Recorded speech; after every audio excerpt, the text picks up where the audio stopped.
Hello everyone, कैसे हैं आप सभी। आई होप बहुत अच्छे होंगे।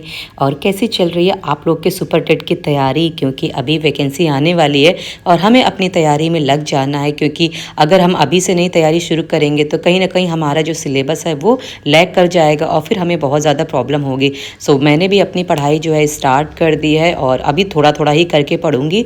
फिर जैसे जैसे और नोटिफिकेशन आता रहेगा, आगे जैसे जैसे टाइम मिलता रहेगा वैसे वैसे जो है ये पढ़ाई का जो टाइम है वो बढ़ता चला जाएगा। क्योंकि अभी मेरी बेटी के एग्ज़ाम्स शुरू हो चुके हैं और आप जानते हो कि अगर आप हाउस वाइफ हो, आप घर की पूरी जिम्मेदारी निभाते हो, घर का काम करते हो, साथ में बच्चे हैं तो बच्चों की पढ़ाई लिखाई, साथ में उनकी प्रिपरेशन कराना, और ये सारे काम करने में बहुत सारा टाइम हमारा कंज्यूम हो जाता है। इसी वजह से ना पढ़ाई में बहुत कम टाइम मिल पाता है।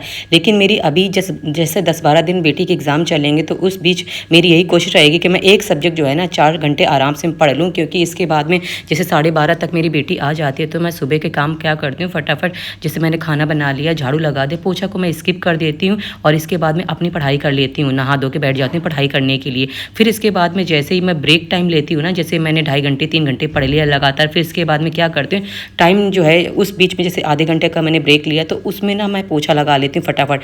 मॉप वाला खड़े खड़े पोछा होता है तो ना उसमें ना बैठ के लगाने की ज़रूरत नहीं पड़ती, तो आराम से लग जाता है। तो इस तरह से मैं अपने टाइम को ना कंज्यूम कर रही हूँ और इसी तरह से मैं यूटिलाइज़ कर रही हूँ। क्योंकि देखो फ्रेंड, हमें अपने तरीके से अपने टाइम को ना निकालना पड़ेगा, उसको चुराना पड़ेगा।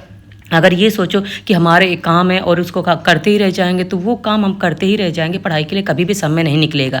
हाँ, आप इसी तरह से अपनी प्रायोरिटी जो है वो चेंज कर सकते हो। क्योंकि देखो फ्रेंड, जब अगर आपके बच्चे हैं तो बच्चों को आप बिल्कुल भी इग्नोर नहीं कर सकते। घर के काम को तो एक बार को कर भी सकते हो, लेकिन जैसे जो जो ज़रूरी है ज़िंदा रहने के लिए, सांस लेने के लिए जो जो चीज़ ज़रूरी है वो आपको पहले करना पड़ेगा। लाइक खाना आपको बनाना है, नहा धो के बैठ जाना, अपनी हेल्थ का ध्यान रखना। ये झाड़ू पोछा जो है ना ये तो चलता रहेगा, ये आप टाइम बे टाइम कभी भी कर सकते हो। लेकिन पढ़ाई आपकी नहीं, अगर आप उसको नहीं टाइम दोगे ना तो फिर उसके लिए टाइम नहीं मिलेगा। सो मैं भी अभी बस बैठ गई हूँ, नाश्ता मैंने कर लिया। नाश्ता करने के बाद आज जो है मैं करंट अफेयर पढ़ूंगी।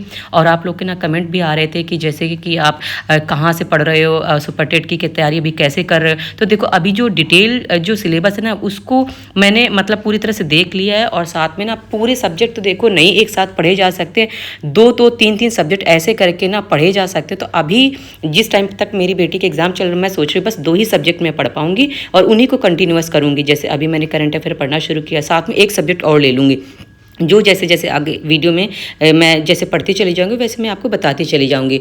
तो ये जैसे कुछ अभी इस समय आप देखो यूट्यूब में ना जीके जीएस अगर आप डालोगे सुपर टेट के लिए तो ना बहुत सारे जो है ना कंटेंट आपको दिख जाएंगे। तो जैसे मैं क्या है 2-4 चैनल ही फॉलो करती हूँ, तो अब 2-4 चैनल को ये तो ज़रूरी नहीं है कि ना मैं हर जगह से पढ़ रही हूँ। तो जैसे 1-2 चैनल है वहीं से आप पढ़ सकते हो। अभी मैं अध्ययन मंत्रा है वहाँ पर उन्होंने सबसे पहले स्टार्ट कर दिया था जीके जीएस, सो मैंने वहीं से पढ़ना शुरू कर दिया। मैंने सोचा कि जैसे अभी क्या है बैठे रहने से कोई फ़ायदा नहीं है, तो और ये जो चैनल्स हैं ये अभी करा रहे हैं तो मैंने सोचा कि यहीं से अभी करना शुरू कर देती हूँ और यहीं की इनकी रिदम पकड़ लूँगी ताकि आगे तक जो ये लोग कराएंगे ना तो वहीं से मैं करती चली जाऊँगी। सो ये मैंने अपने कुछ नोट्स बनाए थे डायरी में और इनको मैंने नोट कर लिया था। और सुबह सुबह क्या करती हूँ, उठ के अपना रिवीजन कर लेती हूँ। और जैसे मैंने सीडीपी भी पढ़ा था लेकिन उसका वीडियो मैंने शूट नहीं किया था क्योंकि ना फिर लगातार मैंने पढ़ा था तो टाइम फिर कंज्यूम हो जाता। सो अब यहाँ पे क्या हुआ, मैंने पढ़ाई कर ली थी। पढ़ाई करने के बाद में ना फिर बीच में जैसे कि मैंने आपको बताया कि मेरी बेटी जो 12:30 तक आ जाती है, मतलब उसका 12:30 तक पेपर खत्म हो तो 1 बजे तक आ जाती है। अब इसके बाद में जब आएगी खाना खाएंगे पिएंगे और एक दिन का भी गैप नहीं है, उसके 10-12 दिन चलेंगे, एक दिन का भी गैप नहीं है। तो इस बीच में मैं क्या करती हूँ कि जैसे सब कुछ काम मैंने खाना बनाने वाला काम कर लिया है और अब जो है बैठ जाऊँगी उसको पढ़ाने के लिए। अब जैसे अभी क्या है दोपहर को बज रहे हैं, ये 3 बज रहा है, 3 बजे से लेके अब क्या है पूरा ही सिलेबस इसका रिवीजन करना होता है।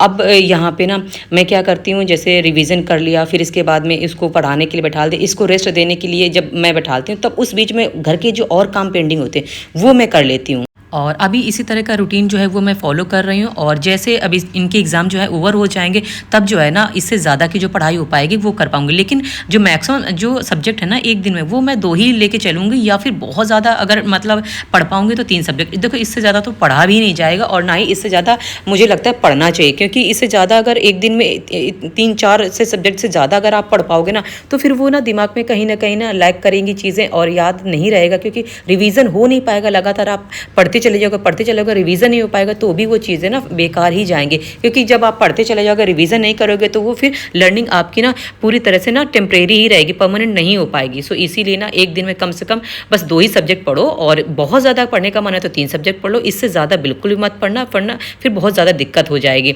सो इसी तरह का मेरा जो अभी शेड्यूल है वही मैं आपके साथ में शेयर कर रही हूँ। और देखो, जैसे मैंने आपको बोला था ना कि जैसे बीच में क्या है, जैसे ब्रेक टाइम जैसे लेती हूँ, अभी ये शाम का टाइम है, अब उसका रिवीजन करवा दिया था, और रिवीजन करने के बाद में अभी वो भी रेस्ट कर रही है। और इधर मैं आ गई थी, थोड़े से ऐसे ही मैंने दाल भिगो रखी थी, और मुझे ये मूंग की दाल वाले जो पकोड़े होते हैं ना, ये मुझे बहुत पसंद है। तो अभी शाम का टाइम हो रहा है तो चाय मैंने बनाई, और साथ में मूंग दाल वाले ये पकोड़े, और इसमें थोड़े से चटपटे मैंने सब कुछ प्याज मिर्च वगैरह मिला दिया था, और ताकि ना इसमें खाने में चाय के साथ बहुत टेस्टी लगते हैं। तो ये जो है शाम का टाइम है, और शाम के टाइम के बाद में अब जो मेरा टाइम रहेगा ना, वो अभी मुझे जाना है डॉक्टर के पास में, क्योंकि बेटी को ना थोड़ा सा कोल्ड हो गया है और खांसी की दिक्कत हो गई है। तो इसी वजह से ना इसको लेके अभी हम डॉक्टर के पास जाएंगे। सो अभी तक की जो भी मैंने पढ़ाई की थी, बेटी को पढ़ा था, वहाँ तक हो गया, लेकिन डॉक्टर से आने के बाद में फिर से रिवीजन उसका कराना पड़ेगा, क्योंकि डॉक्टर में भी ना टाइम लग जाता है उनके यहाँ, क्योंकि कम से कम 2-2.5 घंटे तो वहाँ लगता ही लगता है। सो यहाँ पे हम लोग चले गए हैं, ऑटो ही हमने किया था, ओला बुक कर लिया था,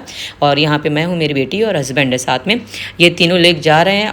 और देखो, ऐसी लाइफ होती है, अगर जिम्मेदारी निभाते निभाते अगर आप पढ़ना चाहते हो ना, तो सब जो चीज़ें होती हैं ना वो आसान नहीं होती हैं, बहुत सारी मुश्किलें आती हैं, लेकिन इन मुश्किलों के बीच में भी हमें हारना नहीं है, टूटना नहीं है, क्योंकि ये जिम्मेदारियाँ, देखो फ्रेंड ना, इनसे हम अपने आप को ना बचा नहीं सकते हैं। बस यही है कि हम अपनी जो जिम्मेदारी है वो जितनी हो सके हम अपना निभाएं, और साथ में अपनी लाइफ सुधारने के लिए पढ़ाई भी करें, क्योंकि ना पढ़ाई एक ऐसा ज़रिया है जिसके सहारे हम आगे अपनी ज़िंदगी जो है वो बेहतर बना सकते हैं, अपने सपनों को पूरा कर सकते हैं, अपने अपनी फैमिली के लिए बहुत कुछ कर सकते हैं जो हम अपनी लाइफ में करना चाहते हैं।